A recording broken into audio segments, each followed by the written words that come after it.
Hello دوستو، السلام علیکم۔ میرا نام رضی عالم ہے۔ میں آج آپ لوگوں کو دین کی کچھ باتیں بتاؤں گا اور امید کرتا ہوں کہ آپ لوگوں کو ذہن میں آئے، بات سمجھ میں آ جائے، آپ کے دلوں میں، آپ کے قلب میں گھر کر جائے اور آپ کا دل و دماغ دین پر مائل ہو جائے۔ تو اگلا سوال، ہم کل کے سوال میں کچھ سوال باقی تھے، میں اگلا سوال آپ لوگوں کے سامنے کروں گا اور اس کے جوابات بھی میں قرآن اور حدیث کے دلیل میں پیش کروں گا۔ سوال نمبر 4 ہے، عبادت میں احسان کا کیا مطلب ہے؟ عبادت میں احسان کا کیا مطلب ہے؟ تو اس کے جواب میں ہے، صرف اللہ تعالیٰ کو نگہبان تصور کرنا کہ وہ ہمیں دیکھ رہا ہے۔ صرف اللہ تعالیٰ کو نگہبان تصور کرنا کہ وہ ہمیں دیکھ رہا ہے۔ قرآن سے اس کی دلیل ہے، اِنَّ لِلَّهِ کَانَ عَلَيْکُمْ رَقِیبًا، بے شک اللہ تعالیٰ تم پر نگہبان ہے۔ معاذاللہ، اِنَّ اللَّهَ کَانَ عَلَيْکُمْ رَقِیبًا ہے، یہ قرآن سے دلیل ہے سورۃ النساء میں۔ اور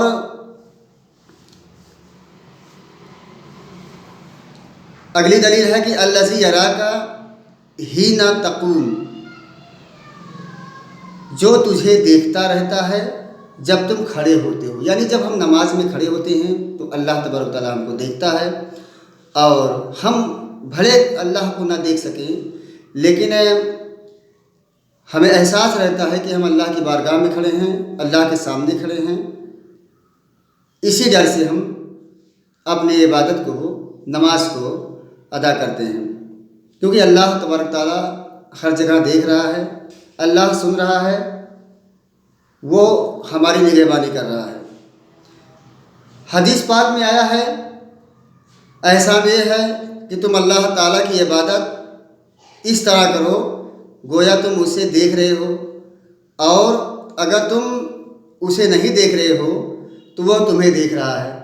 تو قرآن سے بھی جو دلیل ہے، قرآن میں اللہ تعالیٰ نے فرمایا اِنَّ اللَّهَ کَانَ عَلَيْکُمْ رَقِیبًا، اسی طریقے سے حدیث میں بھی دلیل موجود ہے جس کا ترجمہ ہے، مسلم شریف کی حدیث ہے کہ احسان یہ ہے کہ تم اللہ تعالیٰ کی عبادت اس طرح کرو گویا تم اسے دیکھ رہے ہو، اور اگر تم اسے نہیں دیکھ رہے ہو تو وہ تمہیں دیکھ رہا ہے۔ بے شک ہم اللہ کو نہیں دیکھ رہے ہیں لیکن اللہ ہمیں دیکھ رہا ہے۔ اگلا سوال ہے کہ اللہ تعالیٰ نے رسولوں کو کس لیے بھیجا؟ اللہ تعالیٰ نے رسولوں کو کس لیے بھیجا؟ تو اس کے جواب میں ہے، اللہ تعالیٰ نے رسولوں کو اپنی عبادت کی طرف بلانے اور اس کے ساتھ شرک سے روکنے کے لیے بھیجا۔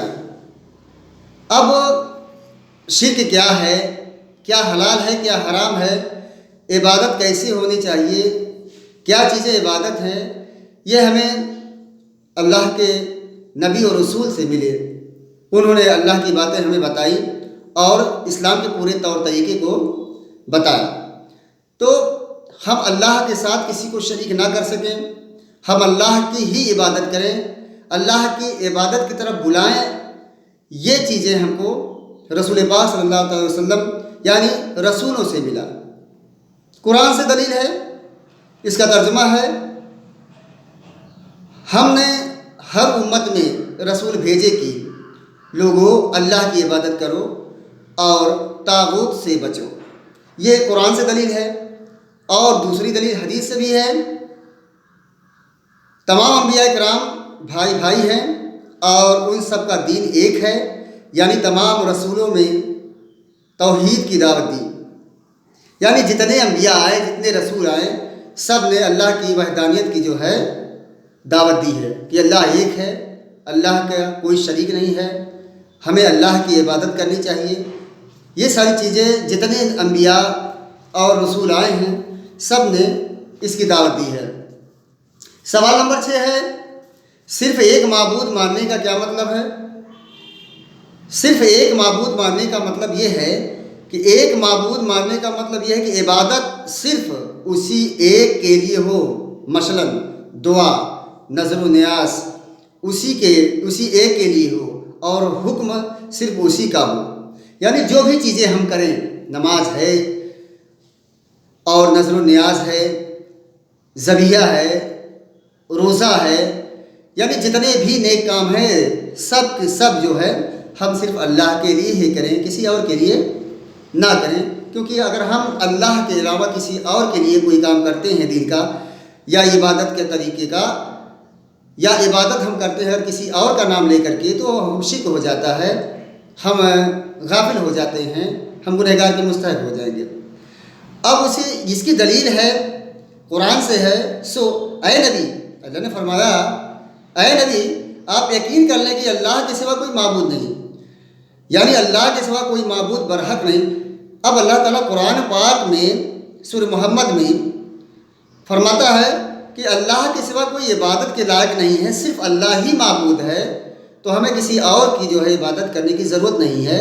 اگر اتنا معلوم ہونے کے باوجود کہ اللہ نے فرمایا ہے اور اس کے باوجود بھی ہم اگر کسی کا نام اور لے کر کے عبادت کرتے ہیں تو شرک میں مبتلا ہو جائیں گے۔ اس کی جو ہے حدیث سے بھی ایک دلیل ہے۔ سب سے پہلے تم جس چیز کی طرف بلانا وہ کلمہ لا الہ الا اللہ کی گواہی ہو، یعنی وہ ایک اللہ کو مانے، یعنی اس میں اللہ کی وحدانیت کی باتیں آئی ہیں کہ اللہ کے سوا کوئی دوسرا نہیں ہے۔ اب اگلا سوال ہے کلمہ لا الہ الا اللہ کا کیا معنی ہے؟ اب لا کے معنی حالانکہ زیادہ تر لوگ جانتے ہیں کہ لا معنی نہیں ہوتا ہے۔ اس کا معنی یہ ہے کہ اللہ کے علاوہ کوئی معبود برحق نہیں ہے، اللہ کے علاوہ کوئی معبود برحق نہیں ہے۔ اب اس کی دلیل دیکھیے قرآن سے ہے، سورہ لقمان سے، ذالک بأن اللہ هو الحق وأن ما يدعون من دونه الباطل، ذالک بأن اللہ هو الحق وأن ما يدعون من دونه الباطل۔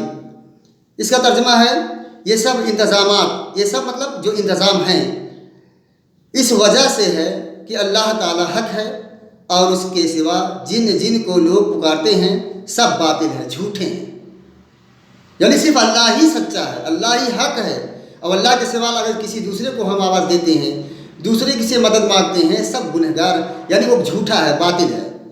اس کی جو ہے حدیث میں بھی ہے، من قال لا الہ الا اللہ ہوا کفر بما یعبد من دون اللہ حرم مالہ و دمہ، جس نے لا الہ الا اللہ کہا اور اللہ کے سوا پوجے جانے والے معبودوں کا انکار کیا، اس کا مال، اس کی جان حرام ہو گئی۔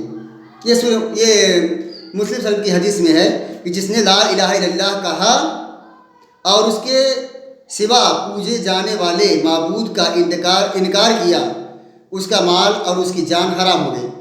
یہ مسلم شریف کی حدیث ہے کہ اللہ تبارک تعالیٰ کے سوا کسی اور کی ہم اگر نام لیتے ہیں یا پوجا کرتے ہیں، عبادت کرتے ہیں، تو ہم گنہگار ہو جائیں گے۔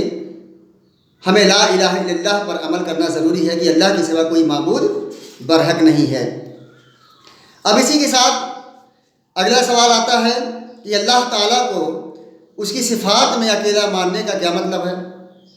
اللہ تعالیٰ کے تمام نام صفاتی ہیں، تو اللہ تعالیٰ کو اس کی صفات میں اکیلا ماننے کا کیا مطلب ہے؟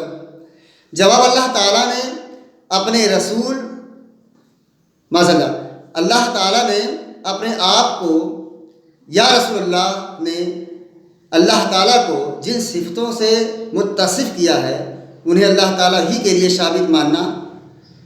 اللہ تعالیٰ نے اپنے آپ کو یا رسول اللہ صلی اللہ علیہ وسلم نے اللہ تعالیٰ کو جن صفتوں سے متصف کیا ہے انہیں اللہ تعالیٰ ہی کے لیے ثابت ماننا۔ اس کی دلیل دیکھیے قرآن سے بھی ہے، لیسا کمثلہ شیء وہو السمیع البصیر، اسی جیسی کوئی چیز نہیں، وہ سننے اور دیکھنے والا، یعنی اللہ کی طرح اللہ کی طرح کوئی ایسی چیز نہیں ہے، وہ ہر چیز سنتا ہے، ہر چیز دیکھتا ہے، گویا کہیں بھی ہو، زمین کے اندر ہو، زمین کے اوپر ہو، پانی کے اندر ہو، کہیں بھی ہو، اللہ تعالیٰ ہر چیز دیکھتا ہے اور ہر چیز سنتا ہے۔ حدیث سے بھی اس کی دلیل ہے، اللہ تبارک تعالیٰ ہر رات آسمان دنیا تک نزول فرماتا ہے، جس طرح اس کے جلال کے شایان شان ہیں۔ تو ہمارا کہنے کا مطلب یہ تھا کہ ہمیں لا الہ الا اللہ پر جو ہے عمل کرنا چاہیے، یقین رکھنا چاہیے، ایمان لانا چاہیے، کیونکہ لا الہ الا اللہ کے سوا کچھ اور ہے ہی نہیں۔ اگر ہے تو لا الہ الا اللہ، یہ اللہ کے سوا کوئی عبادت کے لائق نہیں، اللہ ہی عبادت کے لائق ہے، اس کا کوئی شریک نہیں۔ تو اگلی ویڈیو ہم کل انشاءاللہ آپ کے سامنے پیش کی جائے گی۔